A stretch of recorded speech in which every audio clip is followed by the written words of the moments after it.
여기 지금 오신 분들은 고향이 없으신 분들 아니죠? 어쨌든 이 주일 저녁에 이 명절에 만나 뵈니 더 좋습니다.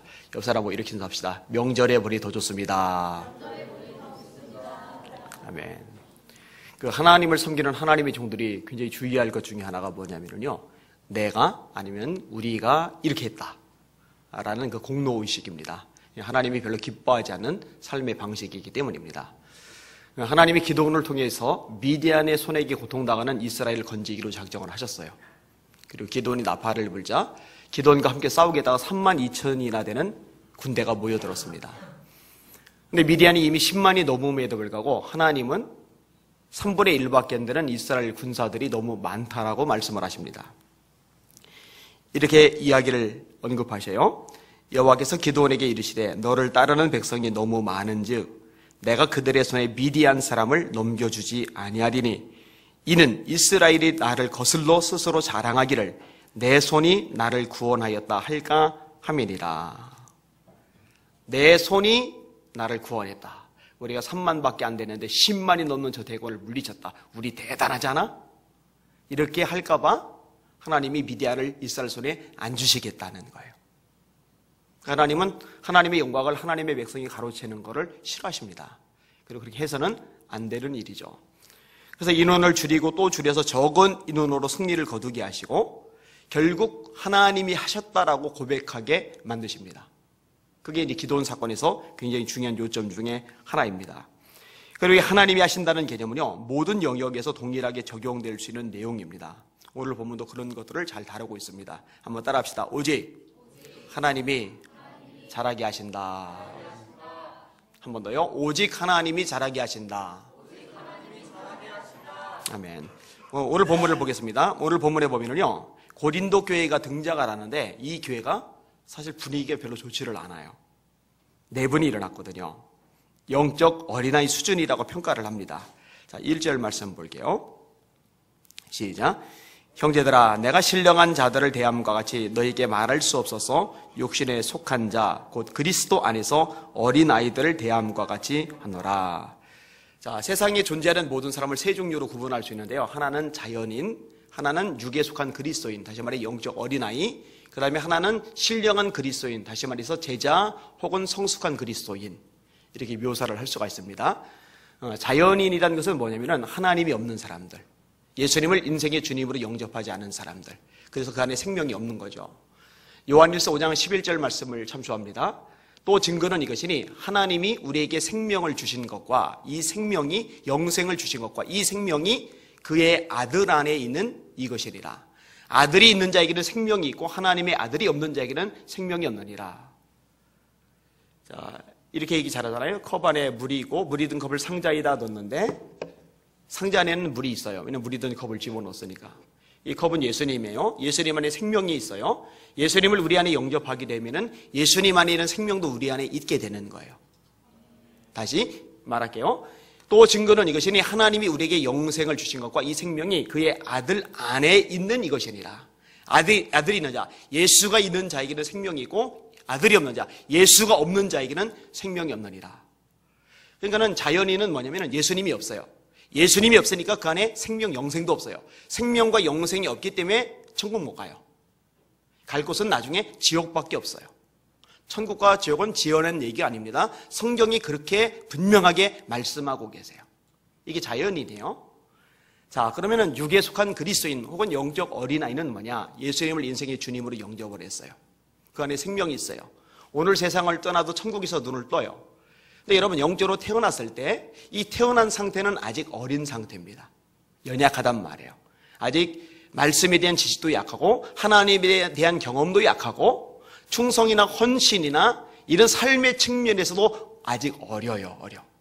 그래서 예수님이 인생의 주님으로 영접되기는 했지만은 세상의 영향을 많이 받기도 하고 쉽게 쓰러지기도 하고 또 마귀에게 때로 속기도 하면서 이렇게 약한 모습을 보이고 있는 성도의 상태, 그게 이제 영적 어린아이 상태인 거죠. 이런 사람들 생각보다 많습니다. 이거는요, 교회의 직분하고 상관이 없어요. 교회에 얼마나 오래된 다녔느냐, 연조하고도 전혀 상관이 없어요. 전혀 상관없어요. 아무리 오래 다녔어도, 다시 말해 30년, 40년 다녔어도 영적 어린아이 상태에 머물러 있을 수가 있어요. 그리고 영적 어린아이 특징은 성경에서 잘 말씀되고 있어요. 오늘 본문에도 그 부분이 언급이 돼요. 좀 이따 간략하게 좀 다루도록 하겠습니다. 그 다음에 신령한 자라고 말씀하고 있죠. 그리스도 안에서 장성한 자. 이것은 영적으로 성숙한 사람의 특징입니다. 그런 사람을 묘사할 때 사용되는 그런 표현입니다. 박성희 전사님 어디 갔어요? 그 앞쪽에 있군요. 늘 여기에다가 안 보여가지고 좀 순간 놀랐어요. 예, 열심히 적고 있군요. 미안합니다. 순간 제가 놀랐어요, 지금. 여기는 여러분들은 영적으로 성숙한 신자 되시길 바랍니다. 따라합시다. 그리스도 예수를 아는 지식에서 자라가라. 따라합시다. 그리스도의 장성한 분량이 충만한 데까지 이르리니. 이런 사람은 이제 스스로 기도를 해요. 그죠? 영혼의 가치를 알기 때문에 복음 전도에 늘 열정을 가지고 있어요. 그리고 섬김의 삶의 특징이 나타납니다. 그리고 성령의 9가지 열매가 맺혀지기 시작하죠. 사랑, 희락, 화평, 인내, 자비, 양선, 충성, 온유, 절제. 근데 오늘 본문에 등장하는 고린도 교회 성도들의 단계는 어디냐? 자연인은 아니에요. 예수님을 영접했으니까.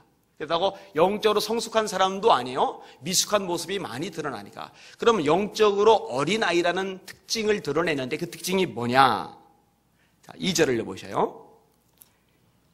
시작. 내가 너희를 젖으로 먹이고 밥으로 아니하였노니 이는 너희가 감당하지 못하였음이거니와 지금도 못하리라. 자, 어떤 특징이 있어요? 밥을 못 먹어요. 젖이나 먹어요. 젖이나. 젖도 말씀입니다. 밥도 말씀입니다. 히브리서의 표현에 의하면 단단한 식물, 그것도 역시 말씀입니다. 아까 우리 꼬맹이들이 세비하러 올라왔어요. 아주 이뻐요. 그런데 이 아이들 지금 고기 먹나요? 이제 먹을 때가 됐죠. 그런데 아직 더 어린 아기, 이희경 성도라고 최근에 나온 젊은 부부가 있는데 그 아기는 아주 어려요. 이게 안겨만 있어야 되는 그런 상황입니다. 그 아기한테 밥을 한 숟갈 떠서 퍼먹이면은 애는 탈이 납니다. 근데 좀 더 크면은 밥을 먹을 수 있겠죠. 좀 더 크면 고기도 먹을 수 있겠죠. 좀 더 크면은 이제 부럼 같은 거, 단단한 씨앗 같은 것도 막 씹어 먹을 수가 있겠죠.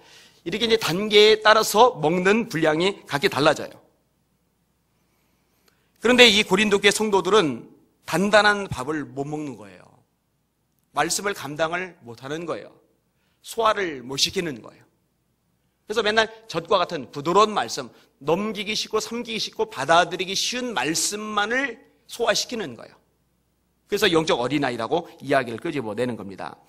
히브리서 표현을 좀 읽어드릴게요. 때가 오래므로 너희가 마땅히 선생이 될 터인데, 신앙생활을 한 지 오래됐기 때문에 이제 선생이 될 정도의 신앙 수준이 되어야 되는데, 그런 얘기예요. 될 터인데 너희가 다시 하나님의 말씀의 초보가 무엇인지 누구에게 가르침을 받아야 할 것이니 젖이나 먹고, 전 얘기 또 나오죠. 말씀을 말하는 거예요. 젖이나 먹고 단단한 식물을 못 먹을 자가 되었도다. 대저 젖을 먹는 자마다 어린아이니 의의 말씀을 경험하지 못한 자요. 젖을 먹는 자, 어린아이나 의의 말씀을 경험하지 못한 자다. 여러분, 말씀을 경험하는 방법은 간단합니다. 그 말씀을 소화시키고 순종할 때 그때 말씀이 경험되어져요. 근데 이 소화가 안 되니까 순종이 안 되는 거예요. 아무리 강대상에서 외쳐도 소리를 높여도 안 움직여요. 안 움직여. 그렇게 기도하라고 얘기해도 안 움직여요. 안 되는 거예요. 안 되는 거예요. 경험이 안 되는 거예요. 단단한 식물은 장성한 자의 것이니 저희는 지각을 사용함으로 연달을 받아 선악을 분별하는 자들이니라.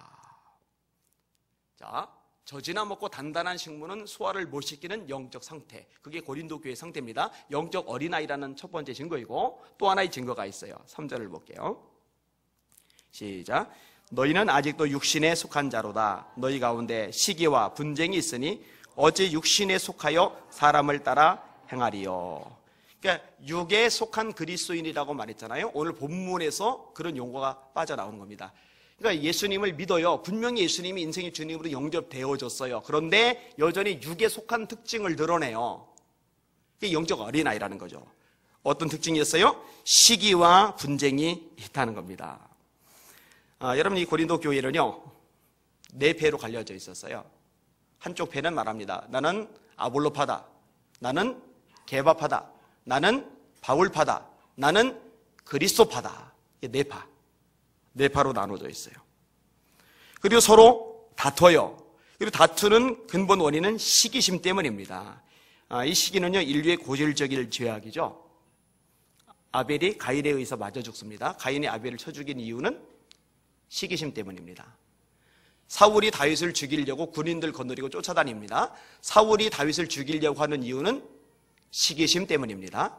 백성들이, 여인들이 찬양을 부르는데 사울이 죽인 자는 천천히요 다윗이 죽인 자는 만만히로다.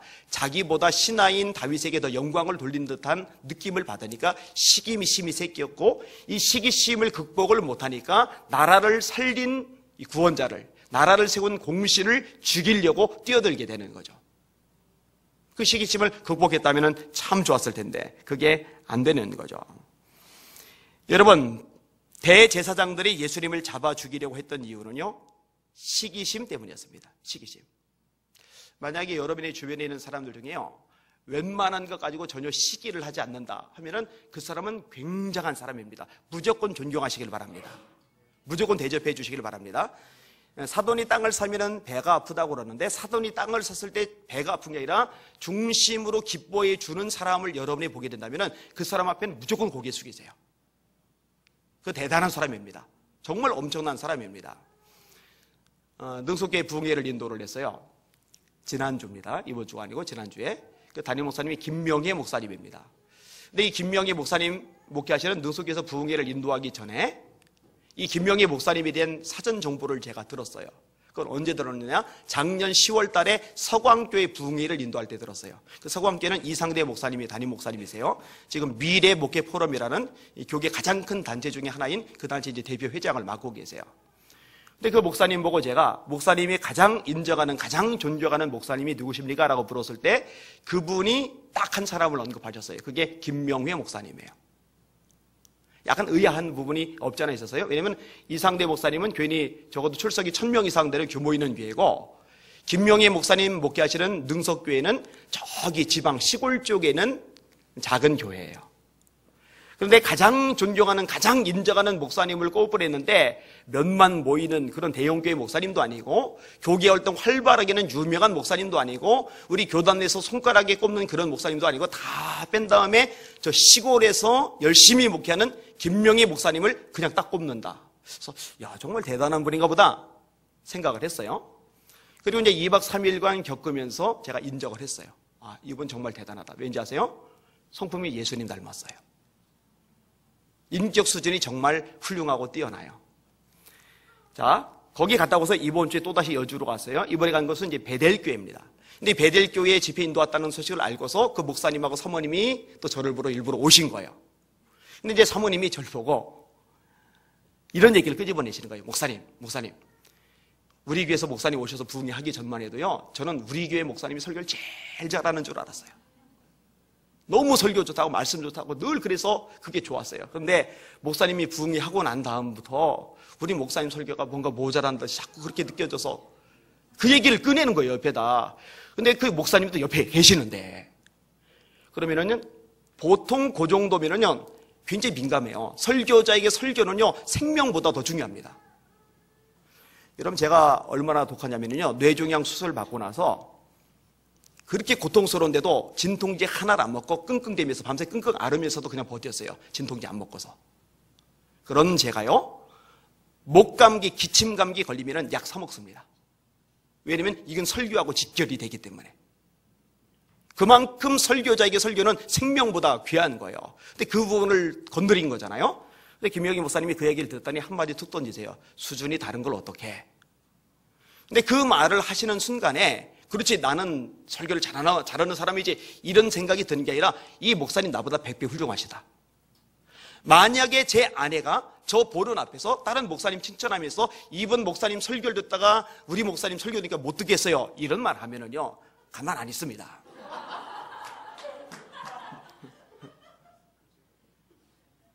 그러니까 훌륭한 거예요. 시기하지 않는 거예요. 그냥 중심으로 인정하는 거예요. 10살보다 어린 후배인데도 말입니다.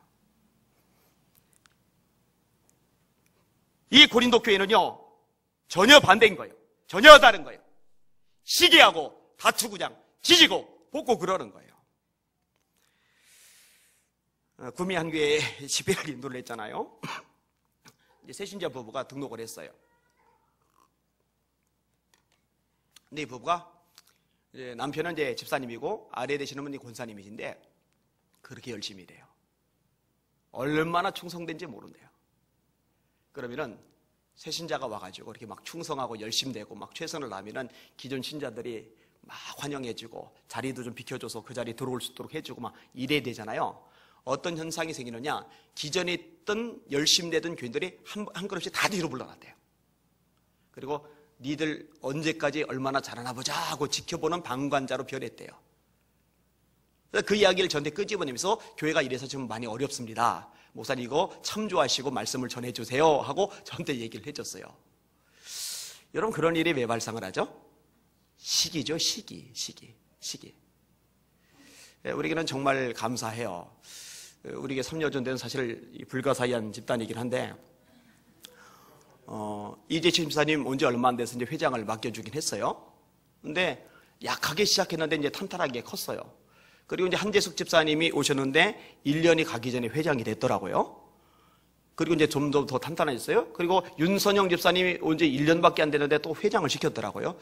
무슨 새신자들에게 회장을 맡겨요. 그것도 연속으로. 근데 기존의 멤버들이 아니 여기 3년 5년 더 오래 있었던 사람도 있는데 왜 1년도 안 된 새신자 회장 세워요? 막 이래서 따지는 걸 제가 본 적이 없어요. 세워줘놓고는 또 열심히 협력해주고 열심히 따라줘요. 그러니까 잘 되잖아요. 이게 건강한 교회, 이게 정상적인 교회의 모습이란 말이에요. 여러분 절대 시기하지 마시기를 주님의 이름으로 축원합니다. 자, 좀 더 구체적으로 볼게요. 자, 4절 말씀 읽을게요. 4절. 시작. 어떤 이는 말하되 나는 바울에게라 하고 다른 이는 나는 아볼로에게라 하니 너희가 육의 사람이 아니리요. 그 다음에 10절에서 13절 뒷부분입니다. 끊어 읽었습니다만 뒷부분을 읽을게요. 시작. 형제들아,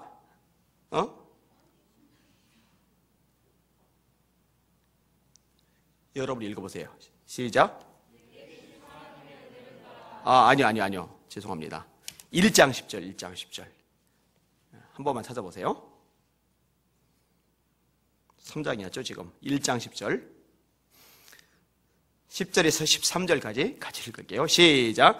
형제들아, 내가 우리 주 예수 그리스도의 이름으로 너희를 권하노니 너희가 같은 말을 하고 너희 가운데 분쟁이 없이 같은 마음과 같은 뜻으로 온전히 합하라. 그죠? 여기도 같은 말을 해라. 같은 말. 내가 같은 말을 해. 자꾸 딴소리 하지 말고 새는 소리 하지 말고 같은 말을 해라.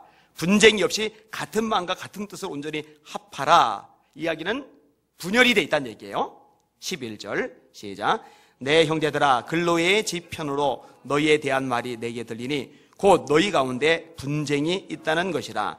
내가 이것을 말하거니와 너희가 각각 이르되 나는 바울에게, 나는 아볼로에게, 나는 게바에게, 나는 그리스도에게 속한 자라 한다는 것이니 그리스도께서 어찌 나니었느냐? 바울이 너희를 위하여 십자가에 못 박혔으며 바울의 이름으로 너희가 세례를 받았느냐. 아멘. 사실 여기에 등장하는 세 명의 인물, 예수님을 뺀 세 명의 인물은요, 거물급들입니다. 그 당시에 가장 뛰어난 사역자들입니다. 특징이 있어요. 바울은 예수 믿는 사람을 박해하다가 다메섹 도상에서 예수님을 만난 다음 즉시로 복음을 전하기 시작해서 수많은 선교 지역의 교회를 세웠던 위대한 선교사요 개척자입니다. 너무너무 대단한 인물입니다. 이 반면에 아볼로는 바울처럼 천지사방 돌아다니면서 교회를 세우는 선교사는 아닙니다. 또 개척자 역할을 하는 사람도 아닙니다. 그런데요, 아볼로는 그 당시에 거의 모든 사람 중에 탑이라고 꼽을 수 있을 만큼 구약 성경에 대해서 박식한 지식을 가지고 있었던 성경 박사입니다. 그래서요, 유대인들하고 아볼로하고 성경 가지고 붙잖아요. 그러면은 성경을 달달달 외운다고 아주 꿰뚫고 있다고 생각하는 유대인들도 아볼로 앞에서는 한 수 접고서 꼬리를 내리고 도망가야 할 만큼 대단한 성경 지식을 가진 사람이 아볼로입니다. 말씀으로 가르치고 양육하는 것들을 참 잘해요. 바울이 개척자라면 아볼로는 양육자예요. 분야가 좀 달라요. 그럼 게바는 뭐냐? 게바는 바울을 말하는 거죠. 게바, 베드로 같은 얘기입니다. 베드로를 말하는 겁니다. 베드로는 예수님의 수제자입니다. 그죠? 모든 제자 중에서 최고로 이게 지켜 세워주는 그런 위대한 인물이 베드로입니다. 물론 실수도 많이 하고 넘어지기도 많이 하고 문제도 많이 일으켰지만 성령 충만을 받고 나서는 전혀 다른 모습을 보입니다. 하나님 앞에서 너희 말 듣는 것이 하나님 말씀 듣는 것보다 옳은가 판단하라. 우리는 보고 들은 것을 말하지 아니할 수 없다. 이 말을 사내들인 공우의 권세자들 앞에서 했거든요. 계집종 앞에서 예수님을 3번 부인하던 베드로가 권세자들 앞에서 담대하게 선언하는 베드로로 바뀌었단 말이에요. 한 번 설교할 때 3,000명 회개하는 아주 강력한 능력의 설교자가 되었단 말이에요. 자, 이렇게 거물급 인사 3명. 그러니까 따르는 사람이 많은 건 당연한 거예요. 존경하는 사람이 많은 건 당연한 거예요. 저런 목회자 본받고 싶다라고 추종하는 사람이 생길 수 있는 건 당연한 거예요. 근데 문제가 뭐냐? 이걸 이용하는 거죠. 나는 아볼로파야. 아볼로 대단하잖아? 아볼로가 대단한데 그 파에 속한 부로 자기도 대단하다고 스스로 착각을 하는 거예요. 베드로 대단하잖아? 난 베드로 그룹이야. 그러면서 자기도 대단하다고 착각을 하는 거예요. 바울 대단하잖아? 난 바울 그룹이야. 그러면서 자기도 대단하다고 착각을 하는 거예요. 요즘 교인들 속에서도 이런 거 많아요. 무슨 유명한 교회 다니면서 그 교회 유명세가고 자기 유명세라고 착각을 해요. 유난하게 한국 사람들은 브랜드를 좋아해요. 이름 있는 걸 좋아해요. 그것으로 자기 만족을 삼는 거죠. 참 어리석고 미련한 것임에도 불구하고요. 이것 때문에 고린도 교회가 뿔뿔이 갈라져 버린 겁니다. 참 미련하죠. 참 어리석죠.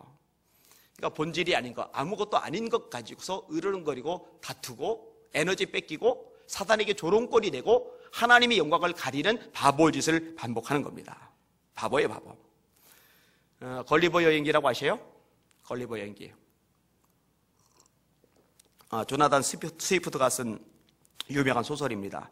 그 난장의 나라에도 가고 거인 나라에도 가고 또 말의 나라에도 가고 하여튼 별의 별 나라를 다 방문하는 그런 소설입니다. 근데 그게요, 사실은 풍자 소설이에요. 풍자 소설. 그 시대상을 이런 우화적인 이야기로 적나라하게 비판하는 그런 소설을 이제 풍자 소설이라고 합니다. 소인국 사람들이 싸웠어요. 전쟁을 벌였어요. 수만 명이 비참하게 죽어야 했어요. 근데 소인국 사람들이 왜 싸웠는지 아세요? 이쪽 나라에서는 삶은 달걀을 먹을 때 달걀이 타원형이긴 하지만은 한쪽 끝은 약간 뾰족하고 한쪽 끝은 좀 더 동그랗습니다. 그래서 이쪽 나라 사람은 이 뾰족한 끝을 먼저 깨서 달걀을 깨야 된다 하는 주장을 하는 쪽이고, 이 반대쪽 나라는 아니다. 그렇게 먹으면은 이거는 달걀에 대한 예의가 아니다. 이 동그란 부분, 넓적한 부분을 먼저 깨서 먹어야 그게 맞는 거다. 그래서 이걸 가지고서 전쟁을 벌인 거예요. 그거 가지고 수만 명이 죽은 거예요. 아까 이게 좀 풍자라고, 풍자. 이 말도 안 되는, 이 되도 않는 짓거리를 한 거잖아요. 근데 여러분, 이 되도 않는, 이 말도 안 되는 짓거리가요, 사실 생각보다 많이 일어납니다.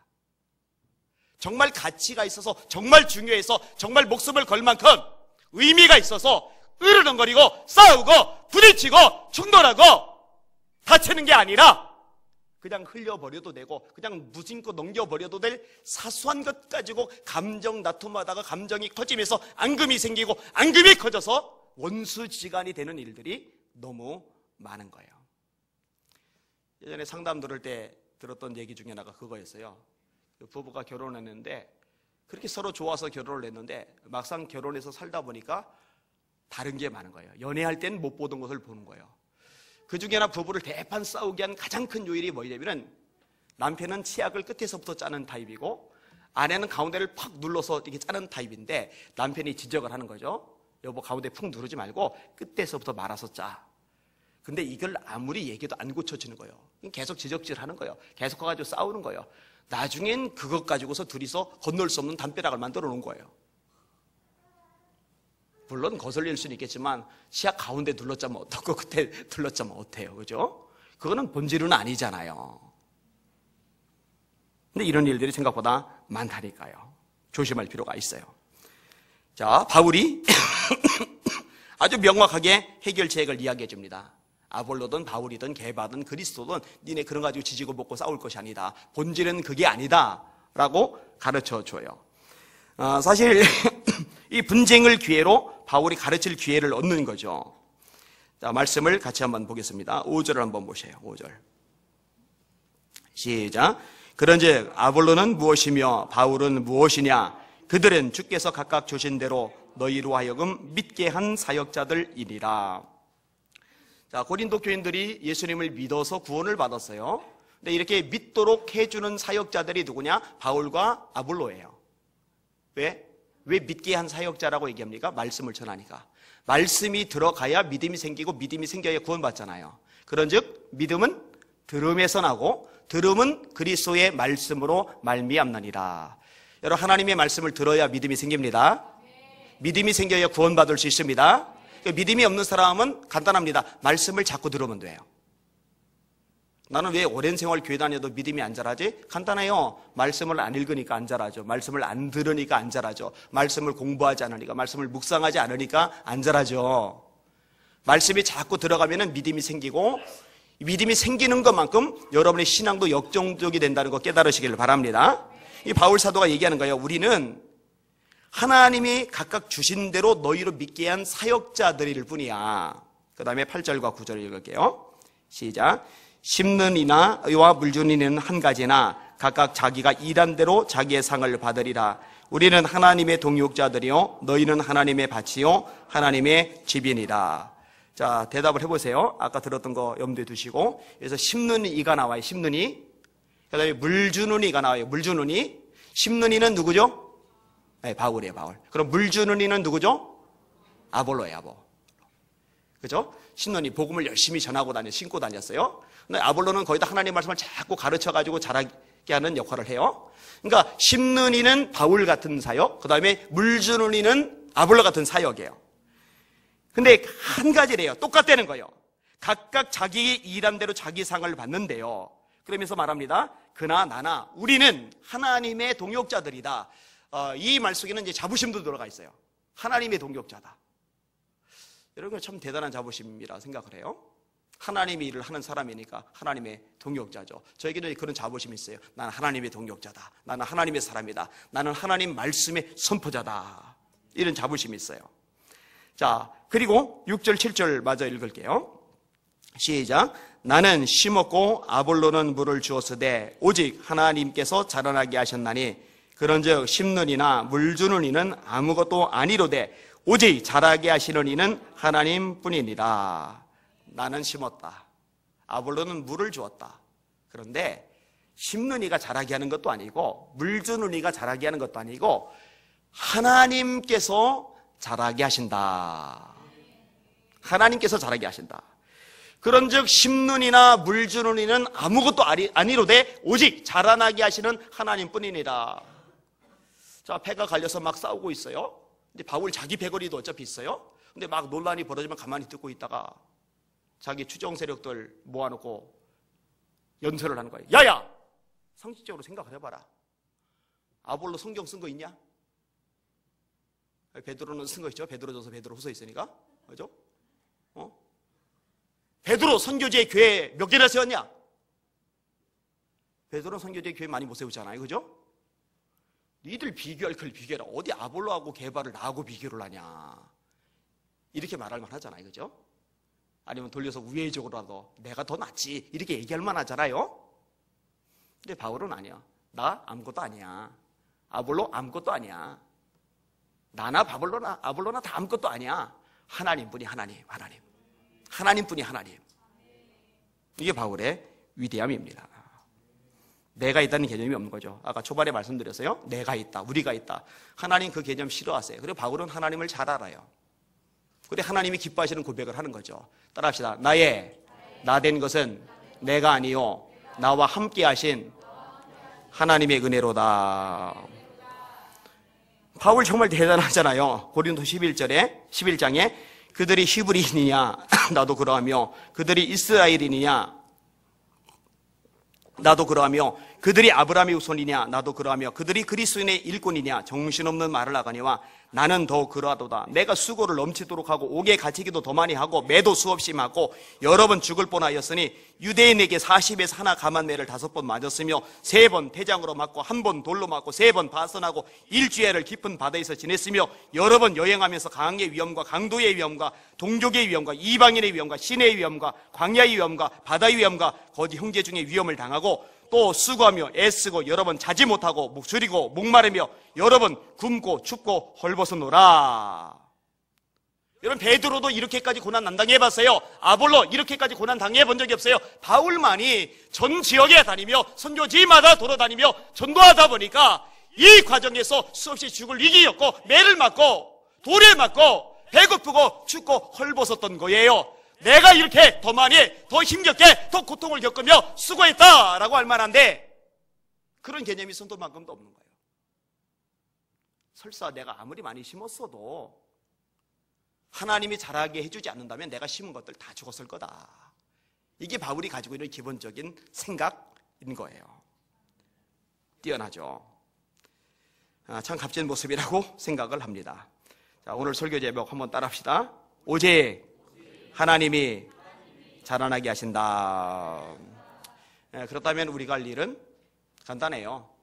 오직 하나님이 자라나게 하신다면 영광은 하나님께만 돌리면 되는 거예요. 오직 하나님께서 자라나게 하시는 거라면 그분께 자라날 수 있도록 해달라고 우리가 하나님 앞에 기도를 드려야 되는 거예요. 사실 그래서 이제 기도가 필요하죠. 내 힘, 내 능력, 내 노력, 내 수단, 방법, 내가 발버둥 치고 내가 노력하고 내가 애를 써서 된다 하면은 노력만 하면 되는데 그것만 가지고는 안 되고 하나님이 하셔야 된다라는 개념이 있으면은 내 노력 플러스 거기에 기도, 하나님 도와주세요 라는 겸손한 자세가 당연히 들어갈 수밖에 없는 거죠. 1859년 미국 뉴욕 지역에 놀라운 교회 부흥의 역사가 있었습니다. 근데 그 부흥이 일어난 요인이 뭔지 아세요? 이름도 알려지지 않은 성도 하나가 자기 집 창문 바깥에다 현수막을 하나 걸었어요. 현수막 내용이 뭐였느냐? 같이 기도할 사람 구한다고, 기도 동지 구한다고. 그리고 이 기도에 동참한 이들이 성령의 부흥을 주실 때까지 물러나지 않겠다고 생명을 다해서 기도를 했어요. 그리고 그 결과로 하나님의 때가 됐을 때 그 교회를 중심으로 엄청난 성령의 불이 붙어버렸어요. 한 가지 더 인용할게요. 1904년 영국 웨일즈 지방에 대부흥이 일어납니다. 기독교 역사상 손에 꼽는 부흥들이 있어요. 우리나라 1907년 장대한교회에서 일어났던 부흥운동 있죠. 그거는 이제 손에 꼽는 부흥입니다. 이런 식의 부흥운동들이 있어요. 웨슬리 부흥운동 이런 같은 거 굉장히 유명하죠. 미국 1차 조나단 에드워드 중심으로 한 1차 각성, 2차 찰스 피니 중심으로 한 각성, 3차 D.L. 무디를 중심으로 하는 각성, 이 엄청난 부흥운동들이에요. 근데 1904년 일어난 이 웨일즈 부흥운동도 그런 엄청난 부흥 중에 하나입니다. 그런데 이게 어떻게 일어났느냐? 웨일즈 지역의 한 작은 시골 교회인 모리아 교회에 출석하는 이반 로버츠라는 광부가 있어요. 이 광부에 의해서 부흥이 시작이 됩니다. 그리고 이 부흥의 특징이 뭐냐면요, 한번 불이 붙고 나서 몇 개월 붙다가 꺼지는 게 아니라 10년 동안 이 불이 계속 붙어갔어요. 어마어마한 거죠. 어마어마한 거죠. 이 부흥의 역사가 일어나면서요, 5개월 만에 10만 명이 넘는 사람들이 회개하면서 주님께로 돌아왔습니다. 할렐루야. 대학교들이요, 그 웨일즈에 있는 대학교들이요, 대학문을 닫았어요. 대학문 닫은 이유가 뭔지 아세요? 우리 지금 공부하고 있을 때가 아니다. 대학에서 이렇게 책만 보고 있을 때가 아니다. 우리 지금 기도할 때다. 기도 모임을 만들기 위해서 대학이 스스로 문을 닫았어요. 할렐루야. 극장과 술집이 문을 닫았고요, 모든 마을 사람들이 주일에 가게 문을 닫고 교회로 향하고 하나님께 뜨겁게 예배를 했습니다. 근데 아까 말했듯이 이 부흥의 주인공이 목사님이 아니에요. 이반 로버츠라는 광부예요. 광부. 이 이반 로버츠는 25살 때부터 성경을 읽고 기도하면서 하나님의 부흥을 간구합니다. 4명의 친구들과 4개월 동안 웨일즈 지방의 부흥을 해서 전심전력 기도하자고 작정을 했고, 정말로 목숨을 걸고 4개월 동안 그 지역을 위해서 죽을 각오로 기도를 했어요. 하나님이 그 기도를 들으시고 불을 떨어뜨리셨는데 그 불이 10년 동안 타오른 거예요. 그 결과 영국에서 약 200만 명에 달하는 사람들이 예수 믿고 구원받는 역사가 일어났고, 이 부흥의 불길이 그 주변 지역들로 번져가기 시작을 했습니다. 아주 찬란 유명한 엄청난 영향력을 가진 혜성 같은 거인 목사님에 의해서 일어난 게 아니라 광부 하나에 의해서. 이게 상징적인 의미가 있어요. 이거는 인간의 역량이나 능력에 따라서 되는 게 아니라 하나님이 하시는 거구나. 하나님이 하시는 거구나. 이게 이제 기독교 역사에서 굉장히 많이 발견될 수 있는 대목 중에 한 부분이기도 합니다. 따라합시다. 오직 하나님이 자라나게 하신다. 아멘. 기도하겠습니다.